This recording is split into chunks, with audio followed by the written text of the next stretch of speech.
This is Santa Cruz del Islote, a tiny patch of land in the Caribbean Sea. It has no rivers, no wells, and virtually no natural source of fresh water.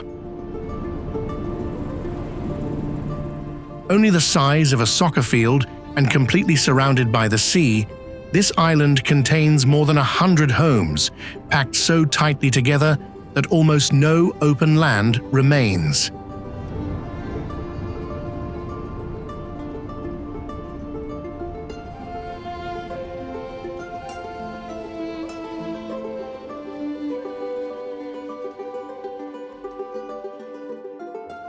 Yet around 1,000 people still live here, making Santa Cruz del Islote one of the most densely populated islands in the world. Even more remarkably, life on the island is sustained not by farmland, a water supply system, or modern conveniences, but by rainwater collected from rooftops, food delivered by boat, and the support shared among families connected across generations.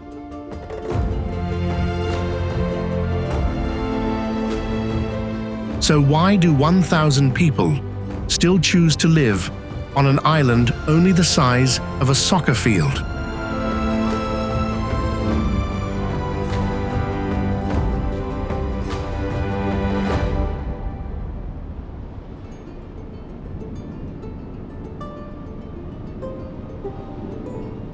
In the Caribbean Sea off the coast of Colombia, Santa Cruz del Islote appears as a tiny speck within the San Bernardo archipelago. Whether you leave from Cartagena or from closer locations such as Tolu and Rincón del Mar, the final leg of the journey must still be completed by boat. No bridge, no airport. Passenger boats, residents' motorboats, and shipments carrying water, food, fuel, and construction materials are the island's only links to the mainland.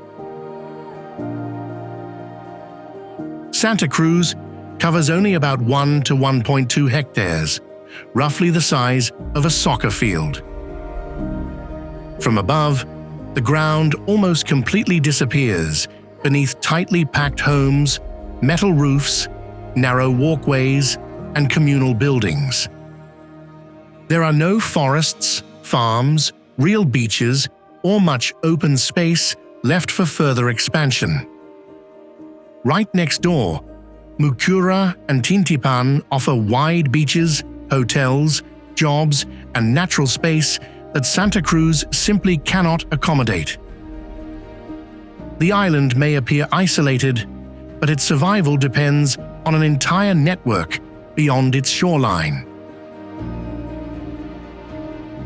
Santa Cruz del Islote is only about 200 meters long and 120 meters wide. You can walk from one end to the other in just a few minutes.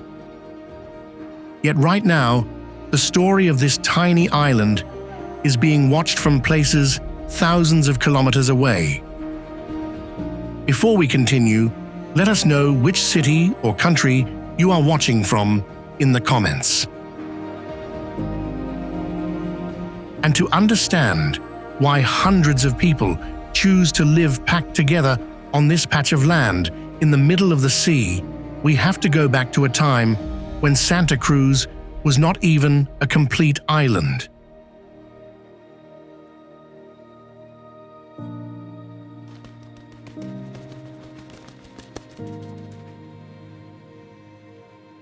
In the 19th century, Afro-Colombian fishermen began venturing deeper into the waters of San Bernardo in search of rich fishing grounds.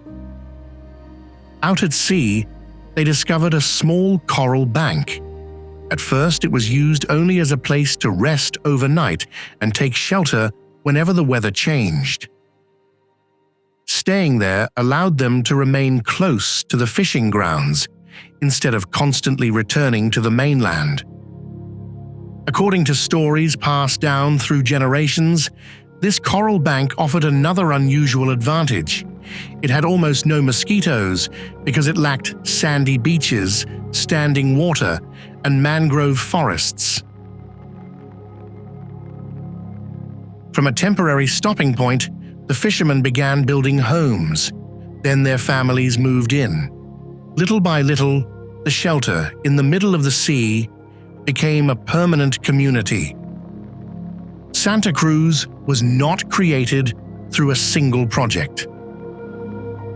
Over the years, families gradually expanded the island's foundation using sand, shells, snail shells, tree trunks, coconut husks, and materials brought in from neighboring islands.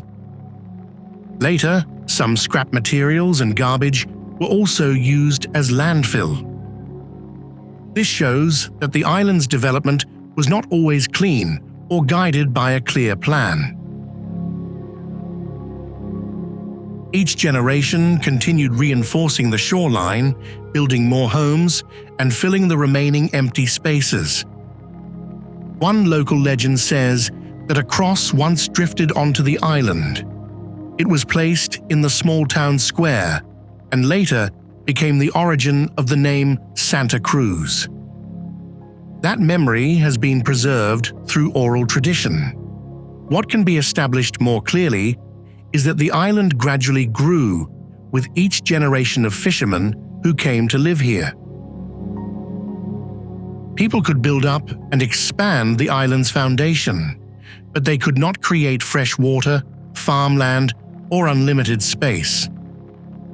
As rooftops pressed closer together and walkways grew narrower, those limitations began shaping every rhythm of daily life on Santa Cruz del Islote.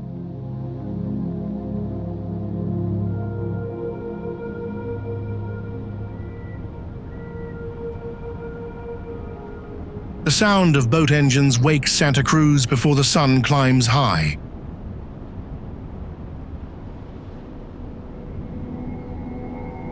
Adults call out to one another through open windows. Children weave through the narrow walkways. The entire island quickly comes alive in a space so cramped that every movement takes place in full view of the community. Homes here are mostly low-rise structures made of brick, wood, corrugated metal, and concrete.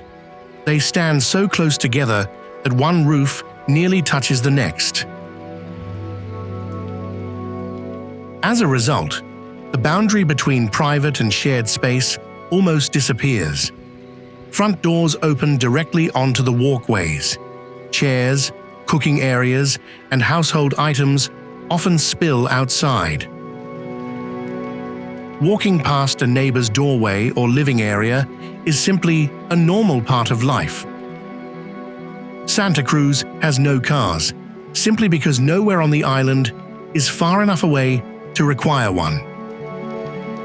The small town square, school, stores, and communal areas are all just a few minutes apart, on foot. The sea is therefore a playground, a transportation route, and an extension of the living space. From an early age, children learn to swim, fish, play around the boats, or jump straight into the water. Adults repair nets, clean fish, and prepare their boats right along the edge of the island. If residents need a beach, a large playground, or a place to hold community activities, they have to travel to Mucura, Tintipan, or another island. When night falls, Caribbean music, champeta, and vallenato echo between the metal roofs. That lively atmosphere stands in complete contrast to the crowded and deprived appearance of Santa Cruz. But the high population density also brings noise, sweltering homes, very little privacy, and almost no room left for further construction. Even so, living so close together has created a rare network of strong community ties. Children are always within sight of adults. When one family faces hardship, the people around them can be there immediately. That sense of connection keeps Santa Cruz running day after day. But neighborly bonds cannot produce drinking water, electricity, or food. Essential needs that every family on the island must still find ways to secure from the outside world.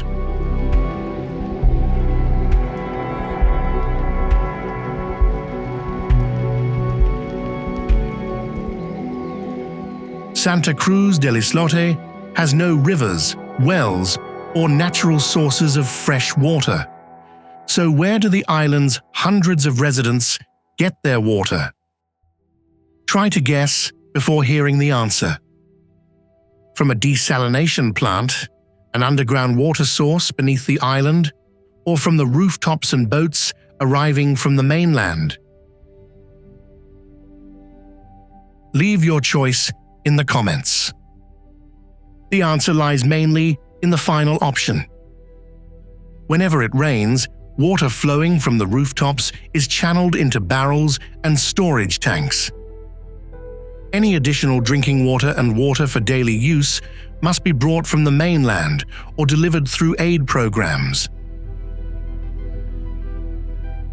A single stretch of bad weather, a problem with a boat, or a delay in supplies can turn water into an emergency resource. Every family must therefore carefully manage how much water is used for drinking, cooking, bathing, laundry, and sanitation. Electricity was also once a luxury. The island previously depended on diesel generators, with power available only during certain hours. Solar panels were later introduced to reduce the need for fuel. In 2020, a 130 kilovolt amperes diesel generator was delivered, while the solar power system was maintained so the two energy sources could operate together. That electricity allows residents to preserve fish, run fans inside sweltering homes with metal roofs, charge phones, support education, and maintain internet access. Santa Cruz also has no land for farming. The sea provides fish, octopus, sea snails, and many other kinds of seafood, but catches are not always consistent. Rice, cooking oil, vegetables, fruit, drinking water, and packaged goods must all cross the sea before appearing in the island's small stores. The cost of fuel and transportation is therefore added directly to the price. Using these ingredients, residents prepare meals filled with the flavors of the Colombian Caribbean, including fish, coconut rice, plantains, and many kinds of seafood. But everything brought onto the island eventually leads to another question. Where will it go after it has been used? The island's extremely limited space makes waste disposal, wastewater treatment, and sanitation serious challenges. Garbage cannot be stored for long periods, while plastic and wastewater are always at risk of spilling into the surrounding sea. The sea provides food, the sea creates income, but the sea also becomes the final destination for everything the island cannot process. And to understand how Santa Cruz continues to survive, we have to look at how those fragile waters became the livelihood of an entire community.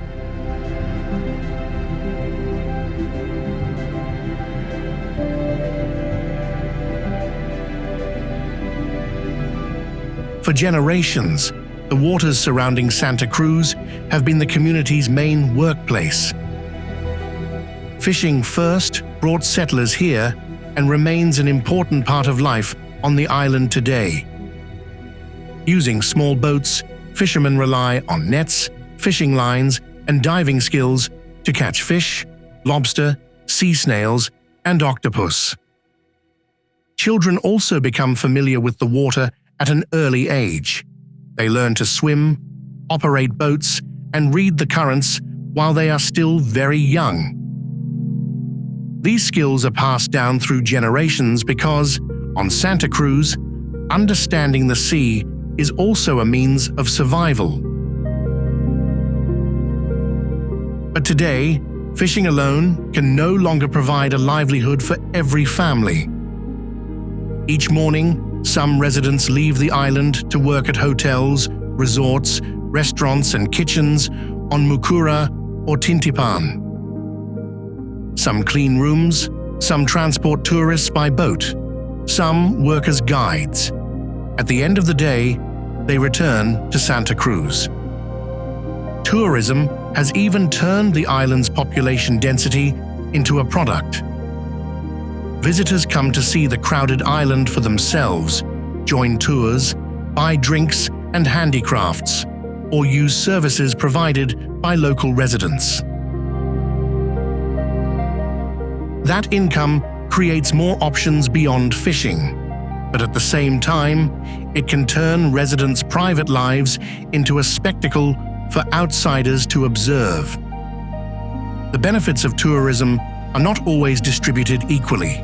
Large numbers of visitors also generate more waste and increase pressure on an already fragile marine ecosystem. An area once promoted as an aquarium, where visitors could interact with turtles, stingrays, and sharks, also sparked controversy because marine animals were kept for tourism. For this reason, turtle conservation programs, children's education, and the development of responsible community-based tourism have become increasingly necessary. Santa Cruz has never been entirely self-sufficient.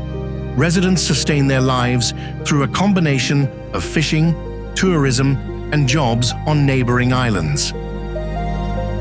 But for this interdependent system to survive across generations, they also rely on a resource that cannot be seen from above: the island's tightly connected network of families and community ties.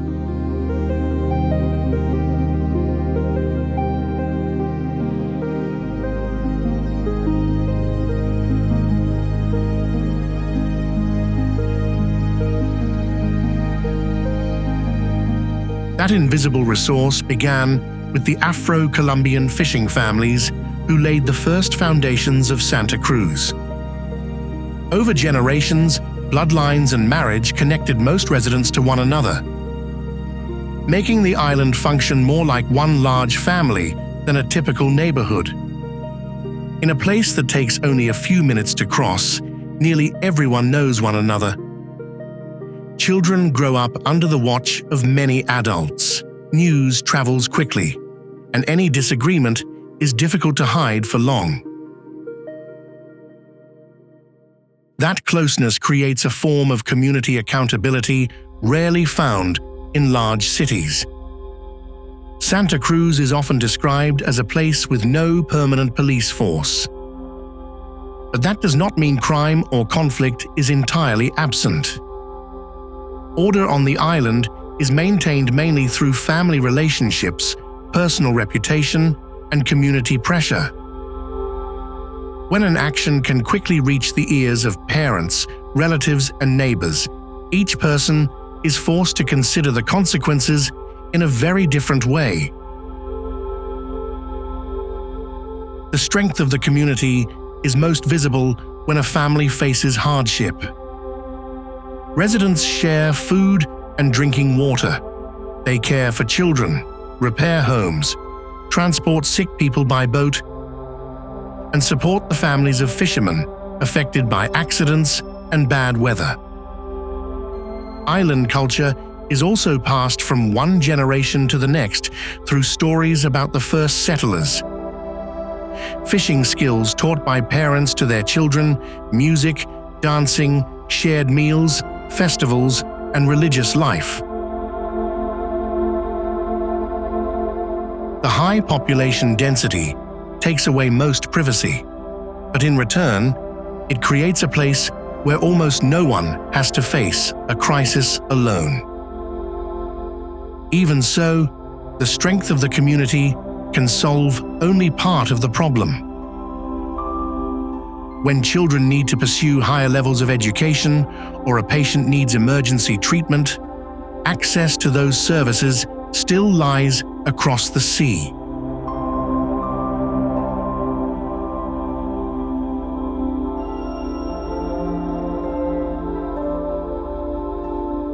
For the children of Santa Cruz, the gateway to the outside world often begins with a boat ride. The island has a school that serves the community and some nearby areas, but it does not provide every level of education. To continue their education, students must cross the sea each day or leave the island. Attending school, therefore, depends on fuel prices, sea conditions, and each family's ability to afford the journey. Education opens the door to more opportunities, but those same opportunities also give young people more reasons to build their futures somewhere else. In healthcare, the distance from the mainland can sometimes become a matter of life and death. Santa Cruz has a health clinic, but it lacks permanent staff and the necessary equipment. In 2021, Colombia's Agency for the Protection of Citizens' Rights reported that a doctor was present only about 2 days each month, while nurses were not regularly available either.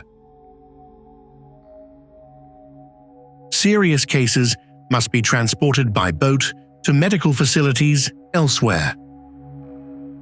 If an emergency occurs at night or during bad weather, the journey across the sea can immediately become a race against time. Today, connecting with the world no longer depends entirely on leaving the island. Phones and the internet allow residents to study remotely, stay in contact with relatives, promote tourism, and access administrative services. Smartphones, solar panels, and internet networks now exist alongside wooden boats, fishing nets, and homes with metal roofs. Modern life is finding its way into survival practices that have endured for generations. Many young people leave the island to study or work, but they still send money home and frequently return to visit their families. This also causes Santa Cruz's population figures to change constantly. Some people still belong to the community even though they no longer live on the island year-round. These new gateways are expanding Santa Cruz's world. But they also raise an unavoidable question. If more and more young people find opportunities elsewhere, who will remain to preserve this island?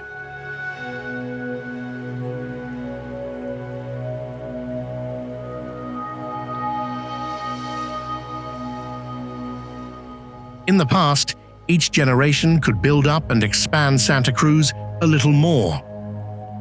But today, homes and other structures occupy nearly all the suitable land.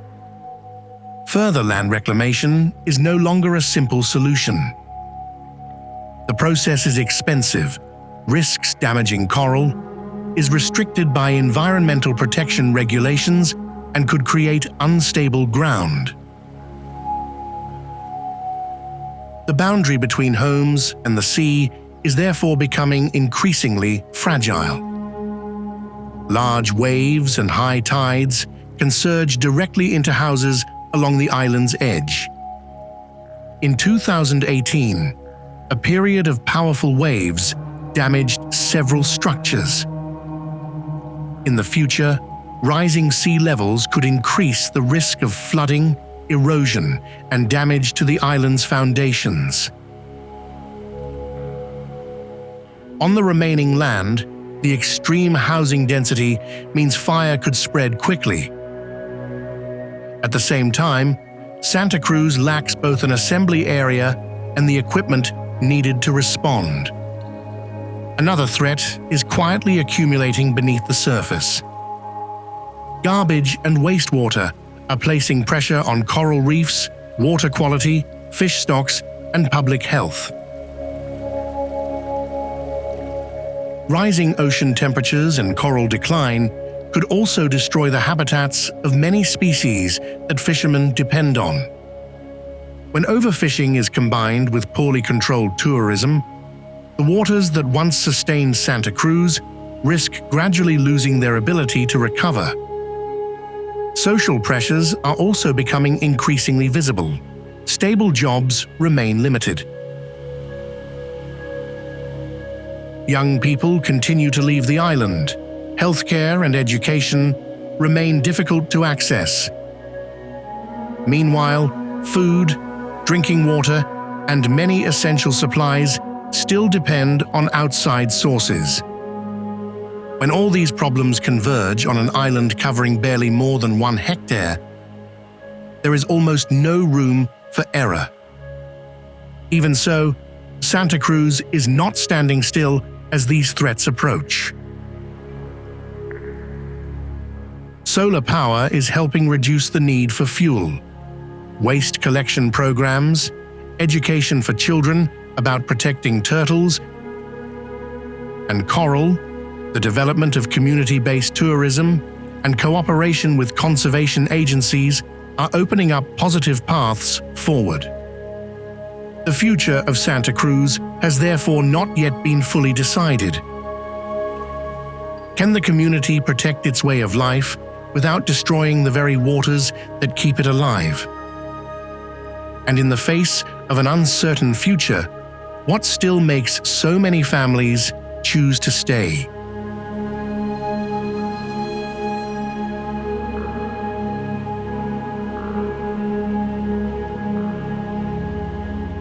There is no single reason why the residents of Santa Cruz still choose to stay. For many, this is the land their ancestors built up layer by layer in the middle of the sea. Every rooftop, walkway, and boat dock holds the story of a family across generations. On the mainland, they could have easier access to schools, hospitals, and other services. But that life also comes with rent, living expenses, unstable employment, and the feeling of being a stranger in a place that does not belong to them. Leaving the island also means leaving behind the network of relatives who share expenses, care for children, and support one another whenever a crisis occurs. On Santa Cruz, the sea still provides some food and income. Residents can travel to Mucura, Tintipan, or the mainland for work, then return at the end of the day or the end of the season.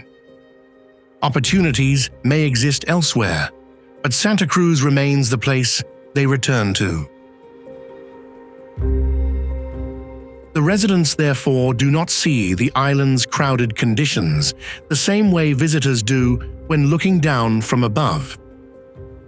To outsiders, this is simply a little more than 1 hectare of land covered with houses. But to the people who live here, it is an entire network of relationships. Every alley leads to the home of a relative. Every boat dock is connected to a livelihood, and nearly every face seen along the way belongs to someone they know. Even so, not everyone chooses to stay. Some young people leave the island to study or look for work. Others move away permanently and return only for holidays or to visit family. The future of the community will depend on whether the next generation still sees Santa Cruz as home or simply as the place where they grew up. Residents do not stay because life on Santa Cruz is easy. They stay because the lack of space and resources is partly offset by family, memories, the sea, and a sense of belonging to a community that is difficult to find anywhere else.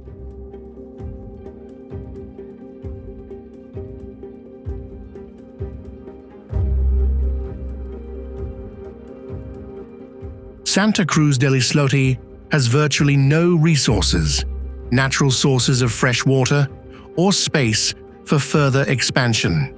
Yet this small community has survived in the middle of the sea for generations. This is not a self-sufficient paradise. The island sustains life through the close connection between its people, the sea, and the surrounding lands. What detail about life on Santa Cruz del Islote surprised you the most?